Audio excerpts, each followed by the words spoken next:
I help business leaders accelerate profitability. And again, there's many ways that that occurs depending on the needs of the client.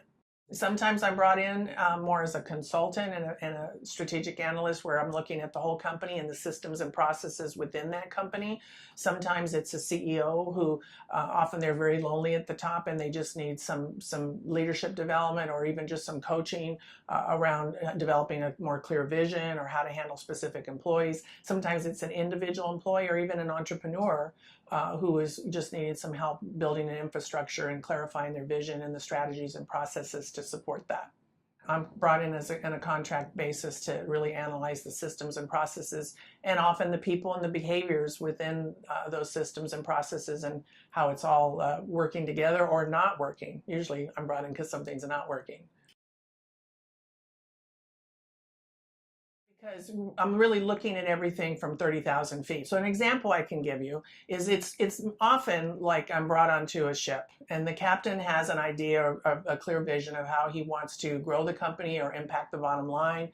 But he may not know that the chef down below is putting whiskey in the chicken soup. He may not know that there's a hole in the ship. He may not know that half of his team, his staff, is actually on their own little boats, not even on the ship, and they're sailing somewhere completely differently.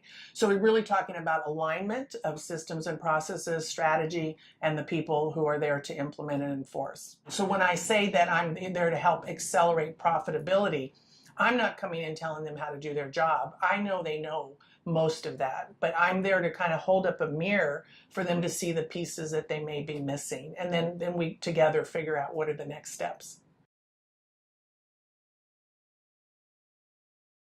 The biggest challenge is typically power struggles, turf guarding, people who, and I'm seeing this a lot right now as we look at the generations where the baby boomers have a lot of expertise and they have a lot to offer and they're not going away anytime soon. I'm one of them. We love what we do and, we don't want to leave the workforce. But I think where we're missing it a lot is we don't understand the value of the millennials. I think they're brilliant and they are our future and they have a different way of going. And if they don't like something, they're going to reinvent it. They're going to create something new and innovative. And so the two aren't working well together, which is why you see so many millennials just starting their own thing. And I don't blame them. I mean, I frankly would much rather work with them half the time. But we have to learn to honor the expertise and marry it with the new innovation of where the world is going. And right now we're just at a very craggy point with all that. And I'm finding it quite fascinating because I work in both camps and often I'm spending time bringing the two together. The name of the book is The Pursuit of Time and Money, and the emphasis is on radical abundance and perspectives of scarcity and abundance and how those two paradigms really impact our potential for success. And so I saw that many of my clients were struggling with the issue of time and money, particularly in today's market when we're all being asked to do much more and quicker. So we're looking at, what keeps you from realizing that greater profitability and success. And it's not a book about time and money management. We're really looking at time and money as the tools or resources, if you will, that will help you maximize your fullest potential. So it's been very exciting for me. I wrote the book initially to start a conversation, to help people really understand what it is in their own paradigms, their worldviews, are holding them back or even maybe working for them, because it's always a combination, very complex combination of worldview and understanding. I've written it through the lens of stage development, which has to do with where we are in our own human development, because what we know from the research is that different stages of development cause us to think about particularly time and money differently.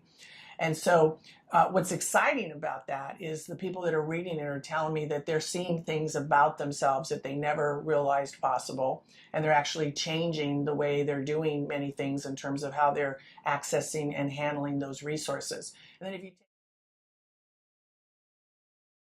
I think we would all agree that we're not completely through that glass ceiling yet. We still have great disparity in power within every organization and our society. And so for women in business to really identify where they fall on that spectrum between scarcity and abundance, I think is almost more important, because we don't always network well. We don't always ask for what we think we deserve in terms of, financial compensation. Sometimes we're afraid even to take a promotion, for instance. I know I went through that in my early career, where I was literally offered many opportunities that I literally was in scarcity in my own mind about accessing, because I just didn't want to take away time and energy from my family. And so there's a whole lot of ways that scarcity shows up. And the most interesting thing in the early research that I've done is that the moderate scarcity and moderate abundance are the most surprising, because what can look like being highly responsible is actually a form of scarcity.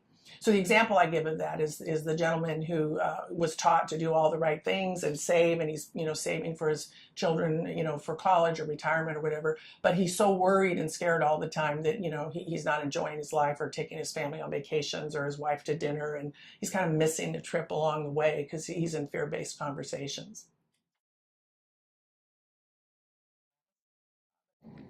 Well, I think Harvey Weinstein is just an example of a much deeper rooted situation in our society. He's not the first, he probably won't be the last, but I think I'm more concerned about our culture and our society than I am what Harvey's done, because we do not yet have space for women to feel comfortable to come forward. I think, many women, and myself included, I think, have been in a situation similar to that. I think any woman can tell you that they've probably been in some type of situation where they felt compromised, or they felt that there was a power beyond what they might speak into or speak against, I guess I should say. And so to me, there's educational opportunities within our systems. We're a society that values power, that values success, and we kind of have really, I think, set a tone that the rules don't apply to people in those levels. And so women understand that rule, and men take advantage of that rule. And I don't think it's a gender issue, really. I think it's a society issue. It's a cultural issue, and our pop culture promotes it, and we spend a lot of time in the media talking about it. That almost adds to the issue. We have to address it, of course, but I think there's systemic issues that need to start at very, very early stages when children are developing, so that women feel empowered to say no and mean it, and no, make it clear that I mean it. But then also, how are we training up our young boys, our men? We see the hazing in the colleges. We see things happening in colleges now that are really not about building character at all. They're really about very egocentric perspectives on life. And that also, to me, is a developmental issue, because when we look at the stages of human development, there are 12 that we know of. Within those stages are 26 lines of development. I won't go into all that, it's very complicated, but when you think of early stages, those are egocentric stages. And we're not growing our men up into more ethnocentric stages or even world planet centric stages if we're allowing these things to permeate in our society. So there's work to be done at a very systemic level, and I think it begins with individuals as well as looking at the organizational situations that we're in, whether it be the colleges or police forces. All of our organizations are struggling with these very same things. And so how do you change a culture? You literally have to redefine what is the vision for this studio or this whole Hollywood thing that we have. What is the vision for it? Who do we want to be moving forward? And then we have to start to wrap values around that. And then we build in the systems and processes to support that. And you're training people up from the minute they walk in the door into this is who we are and this is how we operate here. And these things are tolerated and these things are not. This is a very exciting evolutionary time, because when we get this out of balance, and you have things going on that are happening right now, what that really means is that the system is seeking equilibrium. So we're all kind of sitting up and going, whoa, how did we get here? And we need to rethink this.